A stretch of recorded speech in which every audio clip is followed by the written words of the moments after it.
Et salut à tous, c'est Baba des Bois. On se retrouve pour ce 8e tuto où on va parler un petit peu de comment on fait un HUD. Alors HUD, qu'est-ce que ça veut dire? Ça veut dire Head-Up Display, l'affichage qui est en haut de l'écran, tout simplement. Le HUD dans les jeux, en général, c'est la partie interface utilisateur qui va vous donner des informations sur le jeu, du genre quel est le score actuel du jeu, ou combien vous avez de points de vie, etc. Et là, ce qu'on va faire, c'est exactement ça, c'est on va avoir un HUD avec le portrait du personnage, ses points de vie, ses points de magie et un compteur pour l'argent. Donc pour l'instant, on va juste se concentrer sur le HUD en lui-même. On va pas encore faire les jauges de points de vie, etc. On fera ça dans un autre tuto.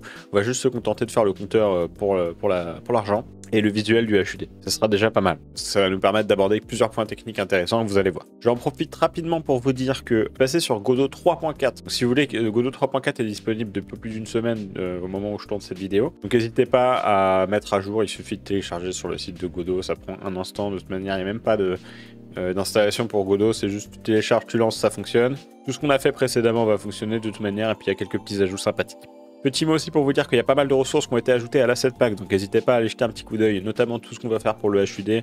Allez, c'est parti. Ok, alors juste pour vous montrer ce qu'on va faire, ça va ressembler à ça à peu près. Donc vous voyez, on a un petit HUD en haut à gauche de l'écran qui nous suit si la caméra bouge, avec deux jauges, donc une pour la vie, une pour la mana, très classique, un bleu et rouge, et un compteur pour le nombre de pièces d'or. Donc voilà, ça va être juste ça. Et quand on collecte une pièce d'or, évidemment, le compteur se met à jour. Voilà, c'est parti.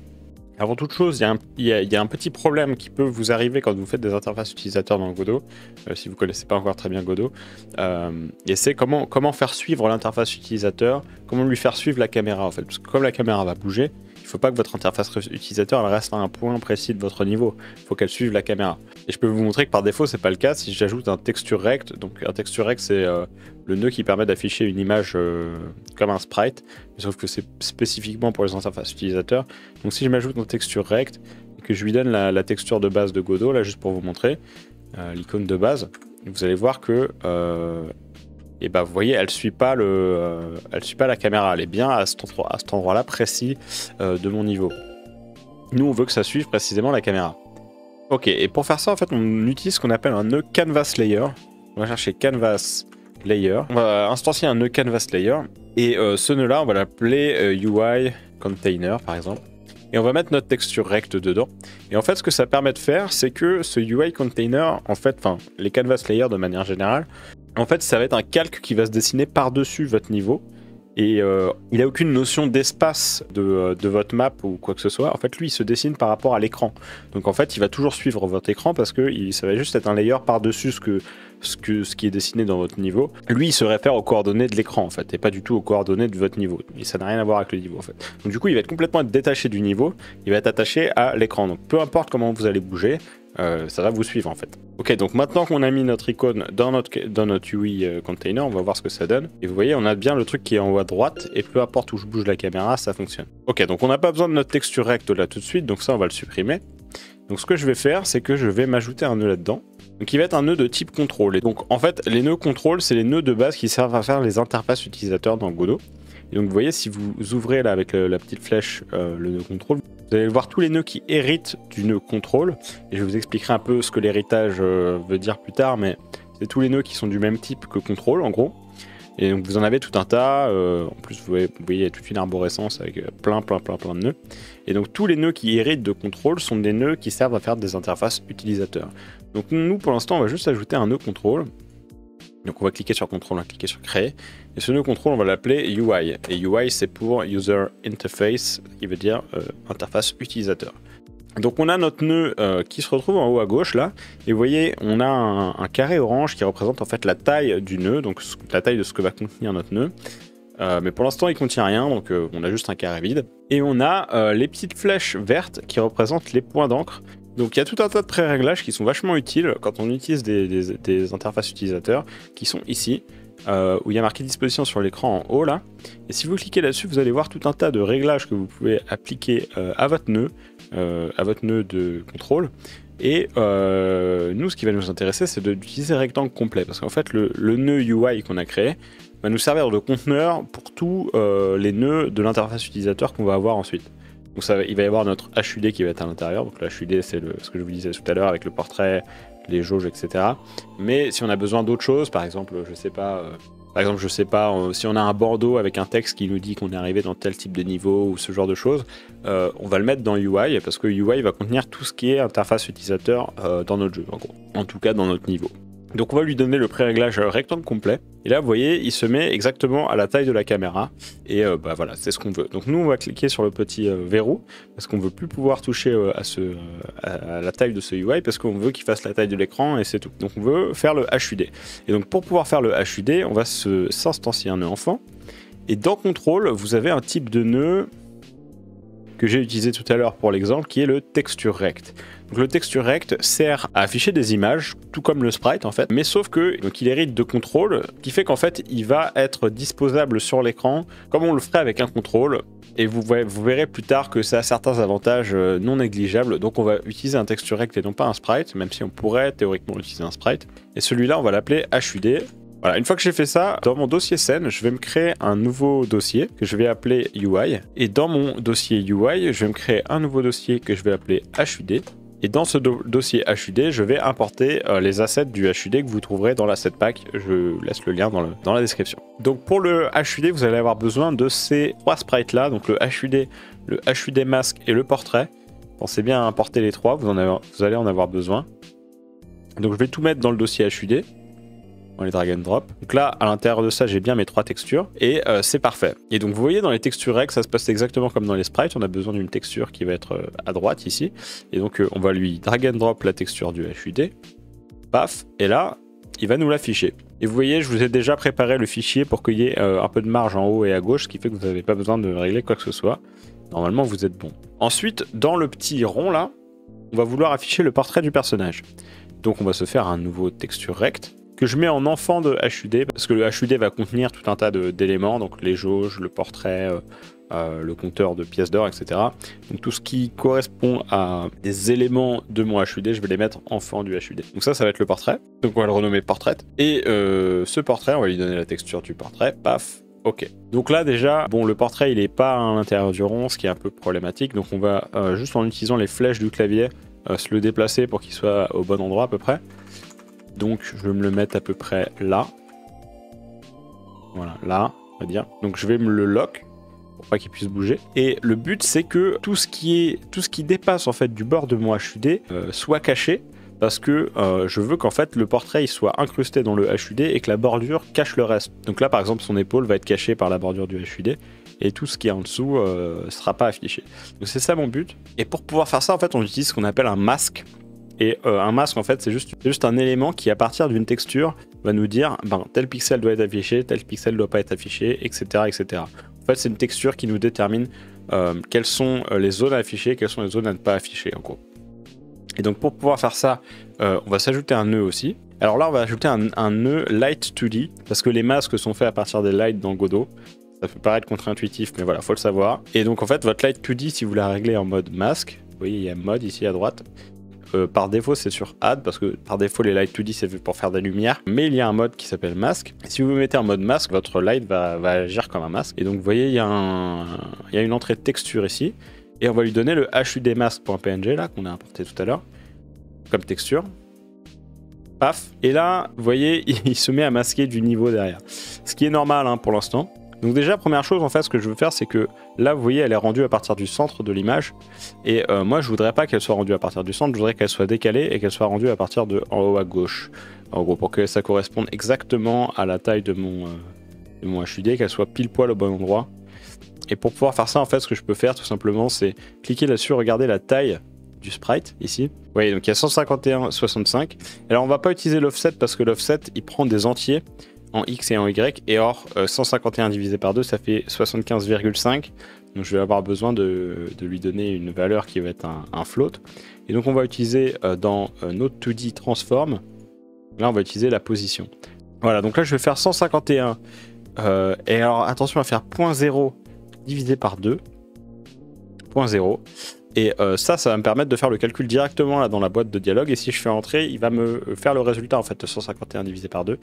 Et donc ça va me donner 75,5. Et alors, pourquoi j'ai mis des points 0 ? Parce que si je le fais pas, si je fais 151 divisé par 2, il va pas me donner 75,5, il va me donner 75. Vous voyez ? Il y a une différence. Parce que en fait, la différence, c'est est-ce que vous divisez des floats ou est-ce que vous divisez des entiers. Et si vous divisez des entiers, le résultat va forcément être un entier. Donc 75,5, si tu en fais un entier, tu retires ce qu'il y a après la virgule, ça te donne 75. Donc si vous voulez un résultat qui a une valeur après la virgule, il faut que vous divisiez des floats. Si vous voulez un résultat qui n'a pas de valeur après la virgule, vous utilisez des entiers. Mais nous ici, comme notre valeur est impaire, et ben on veut un résultat avec une valeur après la virgule. Donc on va faire 151 divisé par 2, ça nous donne 75,5. Alors ça, il me semble que c'est vrai que depuis la 3.4, c'était pas le cas avant sur la 3.3. Donc si vous avez Godot 3.3.x, juste faire 151 divisé par 2 devrait marcher. Et donc on veut 65 divisé par 2. Donc on a notre masque qui est bien placé. Je vais me le lock pour pas pouvoir le bouger. Mais pour l'instant notre masque, il efface pas ce qu'on veut en fait. Il efface le niveau, il efface pas les éléments du HUD. Alors comment on va faire pour régler ça? Donc là en fait, pourquoi notre masque il affecte le niveau mais il affecte pas le HUD? Et en fait c'est parce que vous voyez dans les réglages de light, on a un onglet range. Cet onglet range il définit quel est le layer minimum et le layer maximum que peut affecter votre lumière. Et là actuellement notre lumière elle affecte le layer 0. Et donc en fait par défaut nos nœuds ils sont sur le layer 0, c'est le layer par défaut. Mais par contre quand vous créez un canvas item, là, un canvas layer, vous voyez le layer par défaut d'un canvas layer c'est 1. Donc en fait, par défaut, votre canvas layer, il va être rendu par-dessus tout le reste. Et nous, c'est ce qui nous va, en fait, c'est parfait. Mais ce qui fait que notre light, en fait, là, actuellement, elle affecte notre niveau et pas notre HUD parce qu'on est sur le layer 0 et non pas le layer 1. Donc ça, on va se le changer par 1, et ça aussi, layer min et layer max. Voilà, et donc là, on se retrouve, effectivement, notre masque affecte bien notre HUD. Par contre, il affecte tout le HUD et pas seulement le portrait. Et alors comment je peux changer ça encore une fois? Et bah tout simplement, il y a un deuxième truc à prendre en compte, c'est que vous voyez ici, on a le item cull mask. Et ce truc là, ça détermine quels sont les objets qui vont être affectés par votre lumière. Et donc là actuellement, on a tous les objets qui ont le masque 1 enclenché qui vont être affectés par la lumière. Donc tous vos objets de votre jeu, s'ils ont le masque à 1, la lumière va les affecter, tant qu'ils sont sur le bon layer. Donc là actuellement sur le layer on a juste le HUD et le portrait, mais ils n'ont pas le bon item cull mask. Donc ça c'est le item cull mask, et donc si vous allez dans le HUD, vous voyez, dans le HUD il y a un petit onglet visibility, et si vous cliquez dessus vous allez avoir le light mask là, et ça c'est ce qui correspond à ce que je te disais tout à l'heure, le item cull mask. Et donc si le light mask je le décoche sur cet objet là, pour pas que ça affecte le HUD lui-même, donc le contour du HUD en fait, je veux que ça affecte que le portrait. Donc si je décoche ça sur le HUD, ça ne va plus affecter le HUD. Donc on peut essayer, voilà, ça n'affecte plus le HUD, mais par contre ça affecte toujours le portrait, parce que le portrait il a quand même le light mask à 1 par défaut. Donc là on a le résultat qu'on voulait, c'est-à-dire que le masque cache les parties du portrait qui se superposent avec le HUD. Ok, donc c'est parfait, on va lancer le jeu comme ça pour voir. Et effectivement notre HUD est bien. Il se déplace avec nous, tout va bien. Donc ça c'est vraiment très cool. Maintenant ce qu'on pourrait faire quand même, ça serait de faire le compteur pour la thune. Ok, donc maintenant on va s'ajouter le compteur pour les pièces d'or. Alors le compteur, comment on va faire? Tout simplement on va utiliser ce qu'on appelle un label. Et un label c'est un nœud qui nous permet d'afficher du texte en fait, tout simplement. Donc vous cherchez label. On va l'ajouter directement dans le HUD. Et ce label là, on va venir le déplacer pour qu'il soit à peu près au niveau de notre signe B là. Et on va se créer un dossier font qui va contenir les polices de caractères qu'on va utiliser. Je vous fournirai les polices de caractères dans la setpack aussi. Donc c'est comme quand vous voulez importer une nouvelle texture, hein, pour importer une fonte c'est pareil, vous faites un petit drag and drop et on est bon. Donc je vais prendre la fonte, je vais l'ajouter dans le dossier fonte, paf, voilà. Et on va bien faire attention à lui décocher le light mask parce que sinon il va être caché par le masque qu'on a utilisé tout à l'heure. Donc on va lui enlever le light mask ici. Et on va lui donner 12 par exemple, juste pour afficher un petit peu, voir à quoi ça ressemble. Ok, donc ça c'est la fonte par défaut de Godot, hein, c'est pas très beau. Nous on va utiliser une fonte pixel qui va être un peu plus jolie que ça.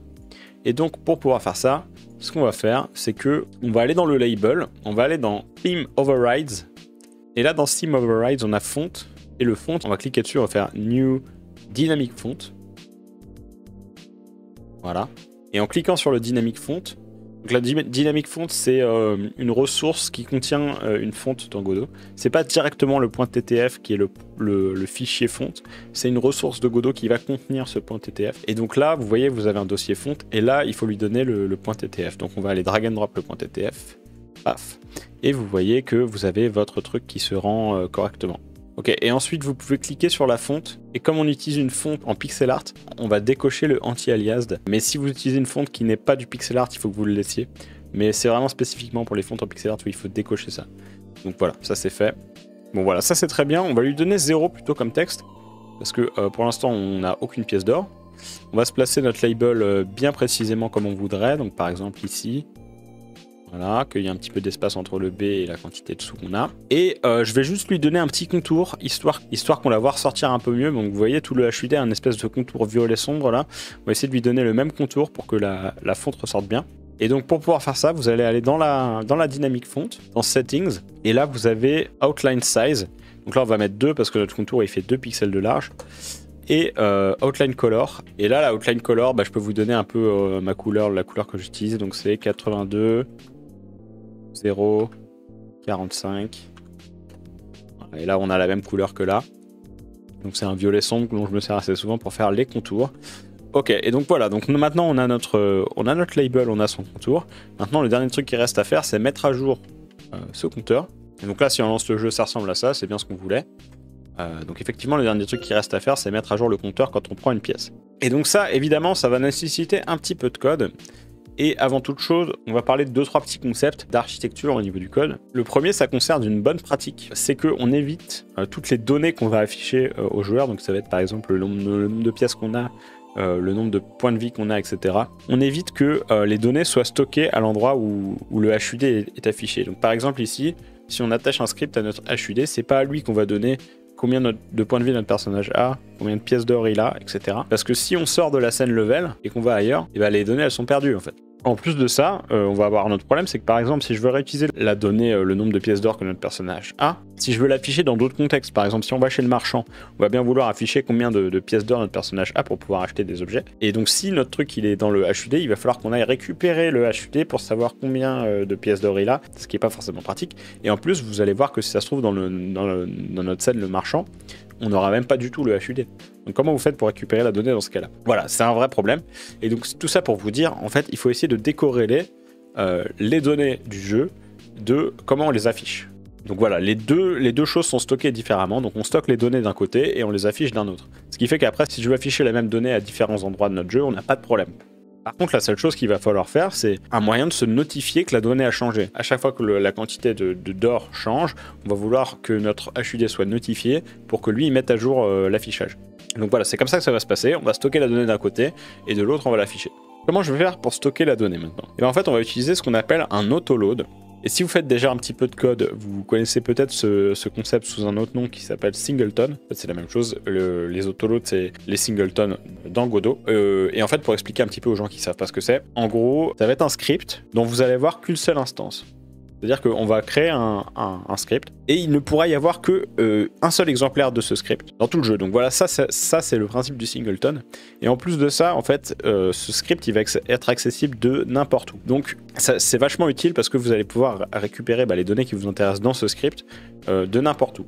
Par contre, ça vient aussi avec un gros défaut, les singletons, c'est que si vous êtes débutant et que vous faites un peu n'importe quoi, c'est-à-dire que vous allez changer des variables à l'intérieur du singleton, parce que vous pouvez le faire vu que vous pouvez accéder. Si vous allez muter, donc on appelle ça muter des variables depuis l'extérieur, vous pouvez vous retrouver dans des situations où il y a des choses qui changent dans votre jeu et vous savez plus d'où ça vient. Et c'est un enfer à débugger, en fait, c'est très très compliqué à débugger. Donc ce qu'on va essayer de faire, c'est de faire ça proprement et on va jamais muter les valeurs du singleton depuis l'extérieur. Donc je vais vous montrer un petit peu en pratique, ça sera plus simple. Mais je vais directement essayer de vous montrer les bonnes pratiques qu'on utilise avec le singleton, parce que ça peut être c'est un outil à double tranchant en fait. C'est très puissant, mais d'un autre côté, ça peut être très dangereux quand vous l'utilisez pas bien. Alors déjà, première chose, c'est qu'il faut qu'on crée un script qui va être notre autoload, notre singleton.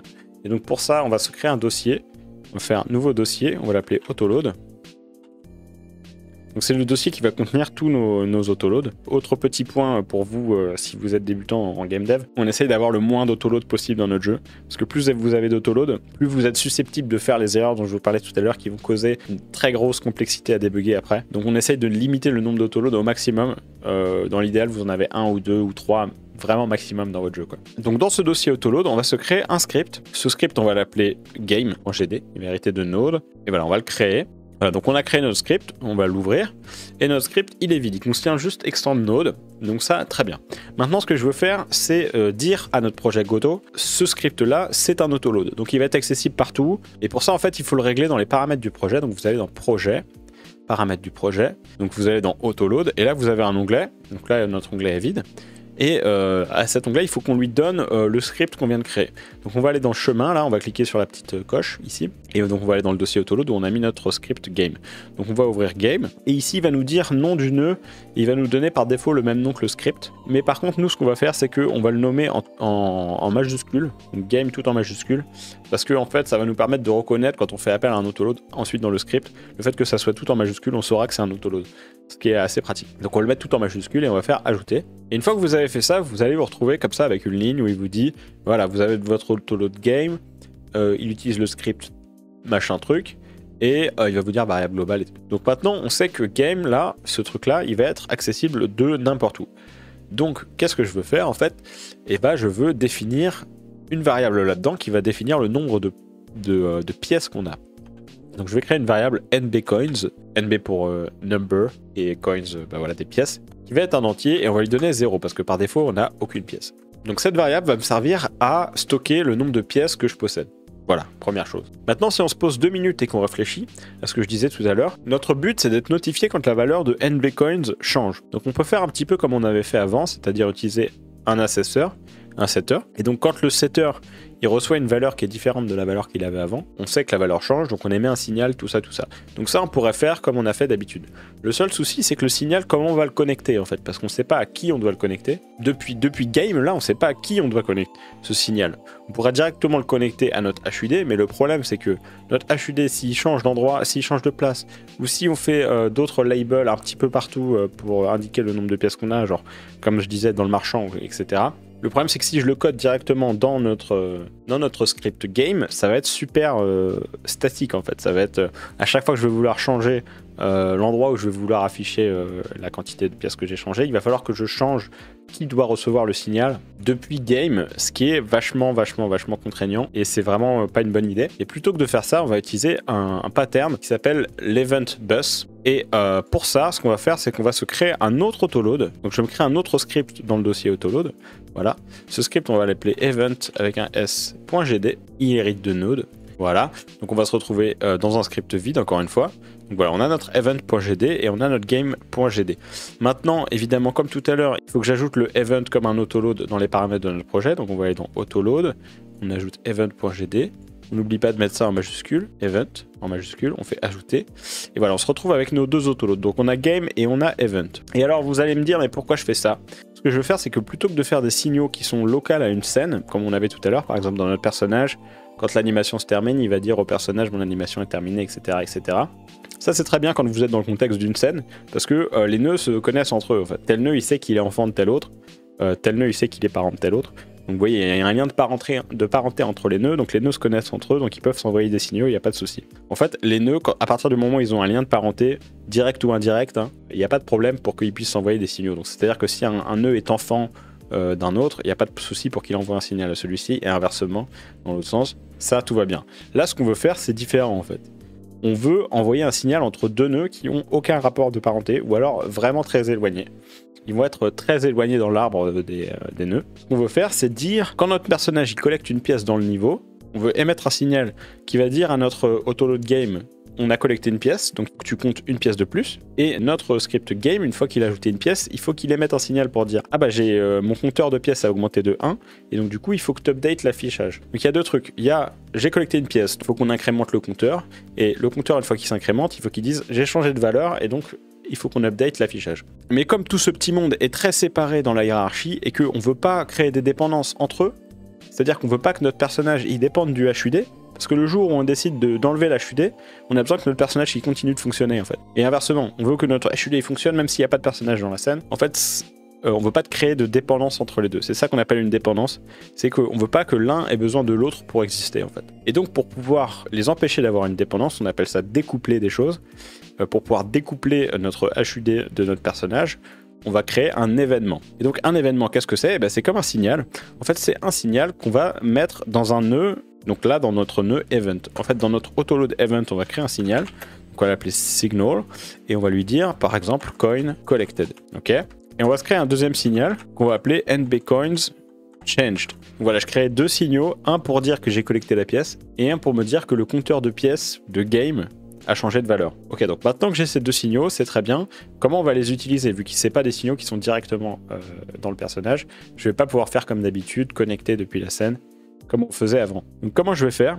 Et bah là, mon but, c'est de dire, quand une pièce est collectée, on émet le signal coin collected. Ok, donc on va aller dans la pièce, on va aller dans sa fonction collect, et dans cette fonction collect, ce que j'aurais fait d'habitude, c'est de dire emit signal, et là, le signal que je veux.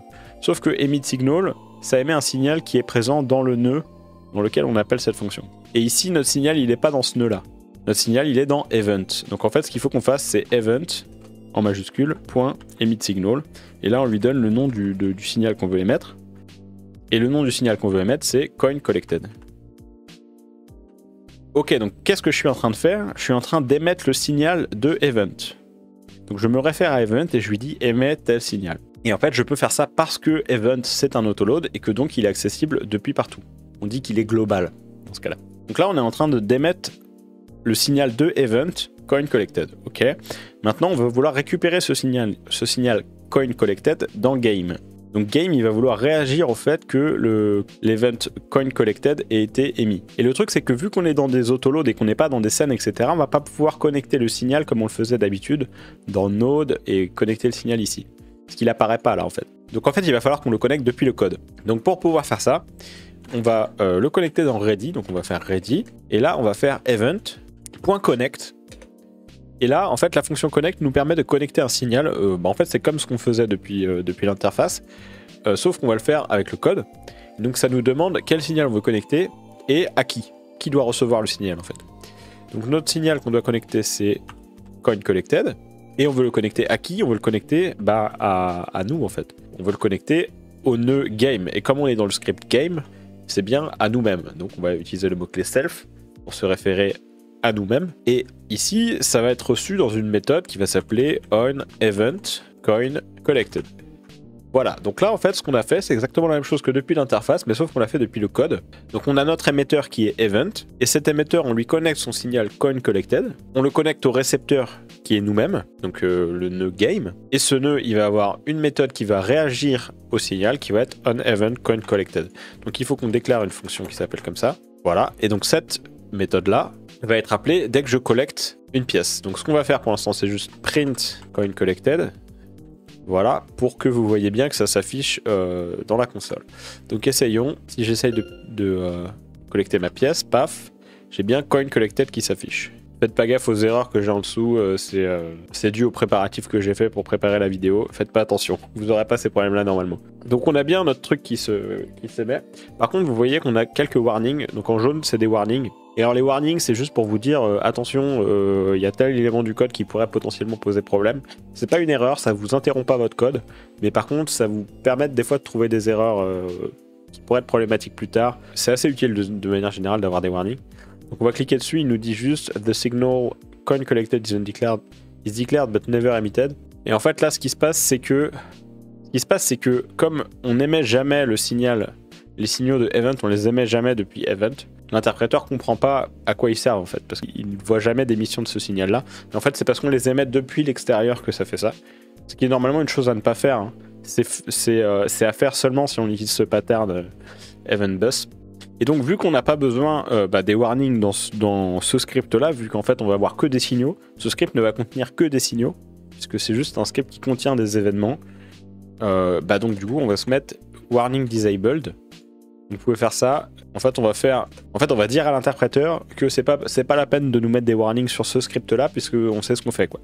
Et donc pour pouvoir faire ça on fait on met un commentaire et on met warning avec un s-disable. Et donc ça va faire qu'on va plus recevoir de warning dans ce script là. Ok, donc si je relance le jeu. Paf. Ok. Donc là j'ai plus de warning, tout va bien.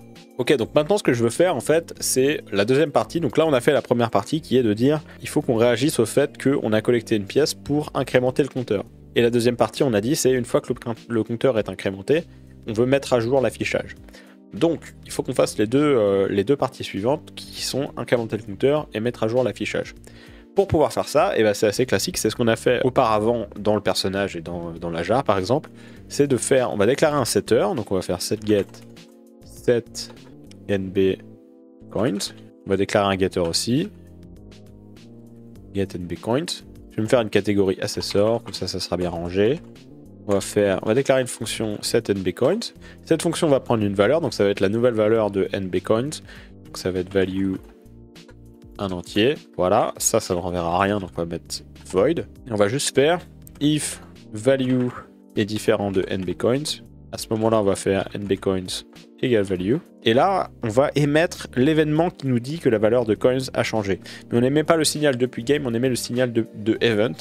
Donc c'est la même chose que tout à l'heure, on va faire event.emitSignal. Et là, on va lui dire nbcoin changed. Donc ça va être le nombre de pièces à changer. Et là, on va lui passer comme argument, parce que c'est ce qu'on peut faire quand on émet un signal, on peut lui passer des arguments en plus. Pour pouvoir faire ça, on fait juste virgule et là, on lui passe les arguments qu'on veut. On peut lui passer autant d'arguments qu'on veut. On va lui passer nbcoins, comme ça, en fait, quand ce signal va être reçu, on va pouvoir récupérer cet argument-là, ce qui va nous permettre de savoir, donc par exemple dans le HUD, de savoir quel est le nombre de pièces qu'on a actuellement, quoi. Voilà, et on va déclarer un getter pour lui faire plaisir. Voilà, paf, ça va retourner un entier. Ça va juste faire return nbcoins. Voilà, ok. Je vais juste me mettre des petites catégories partout parce que j'aime bien quand c'est rangé. Donc là, on va mettre built-in, hop, et là, on va mettre signal responses. Ok, super. Donc maintenant, quand on collecte une pièce, ce qu'on veut faire, c'est que on veut incrémenter le nombre de pièces qu'on a. Donc, comment on fait ça? Bah, tout simplement, on fait set nbcoins et on lui dit nbcoins plus 1, tout simplement. Donc là, on ajoute 1 à la valeur de nbcoins. Ce qui fait que, en fait, quand la valeur va changer, ici, il va nous émettre l'événement nbcoins changed. Et donc ce signal-là, on va pouvoir le récupérer dans notre HUD pour dire, bon, bah, il faut que tu mettes à jour l'affichage. Ok, donc il nous reste plus que la dernière étape qui est à mettre à jour l'affichage. Et pour pouvoir faire ça, eh ben, on va se déclarer un script qu'on va mettre dans HUD. Donc là, je vais créer un script. Attacher un script HUD. Voilà, on va le mettre dans le bon dossier. Par contre, on va le mettre dans UI HUD. Et là, je vais mettre HUD.gd.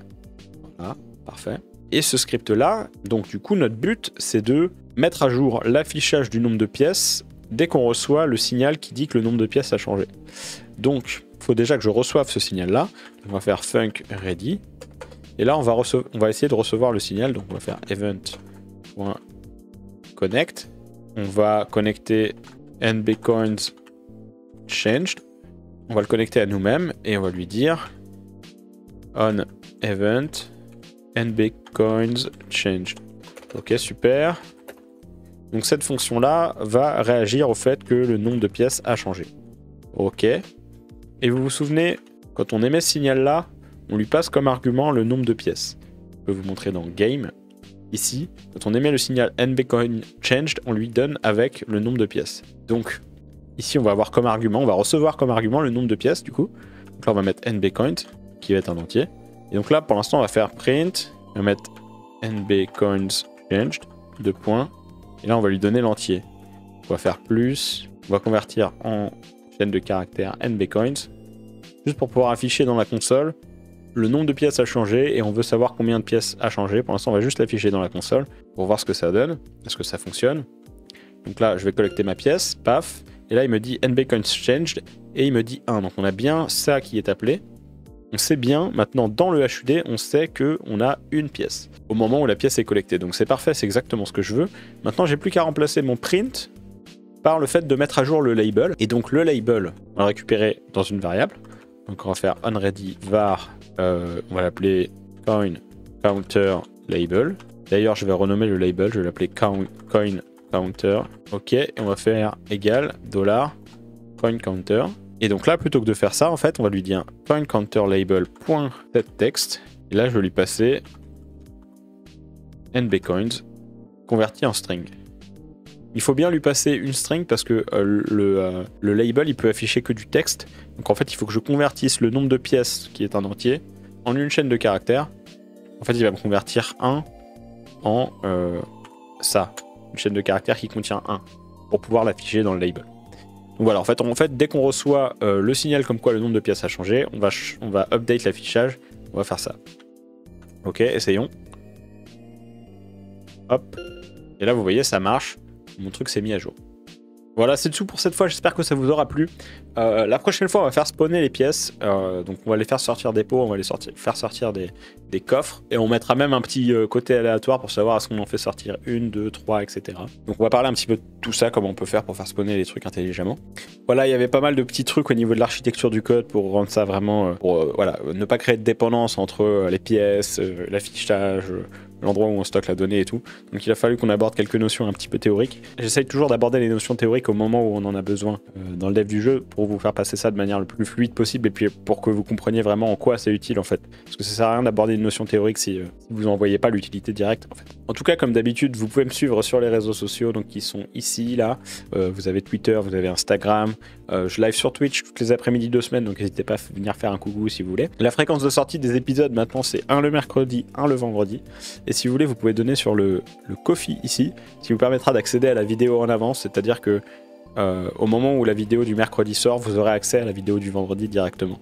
Et inversement, une fois que la vidéo du vendredi sort, vous aurez accès à la vidéo du mercredi suivant. En fait, vous aurez accès à la vidéo suivante quelques jours en avance. Si vous faites un don mensuel sur le Ko-fi, ce qui permet évidemment de me rémunérer, de m'aider moi de mon côté pour créer toutes ces vidéos et tout ce contenu pour vous. Voilà, j'espère que ça vous aura plu. N'hésitez pas à lâcher un petit like, un petit commentaire si vous avez une question ou quoi que ce soit. N'hésitez pas, je vous répondrai. Vous pouvez partager la vidéo si elle vous a plu et si vous voulez mettre le contenu en avant, c'est ce qui aide le plus à développer la chaîne et à faire connaître les vidéos. N'hésitez pas si vous avez envie de me soutenir, c'est une bonne manière. Et je vous fais plein de poutous et je vous dis à la prochaine. Salut!